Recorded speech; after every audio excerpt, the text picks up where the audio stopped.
how to change USDT to Solana in Binance. So if you want to convert USDT to Solana in Binance, this video is for you. After you open the Binance app like this, go to trade section. After you come to trade, now go to this convert at the top left side. So from this option, now tap on this option now to select the USDT. So go and select USDT. Here is it now. After you select USDT or search for USDT, just tap on this option now to select Solana, the second button. So tap on this search and search for SOL, that's Sol. After you search for Sol like this, select it. So from there, now type in the amount of the USDT you want to convert in this option.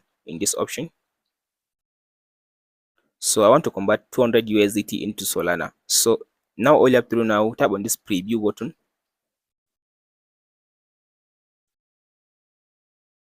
So after I tap on this preview button, now you can tap on this convert button. If you have the amount, you just tap on the convert button. It will convert your USDT into Solana.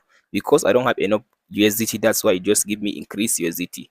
You'll be able to find the convert button if you have enough USDT in your wallet. And that's it, guys.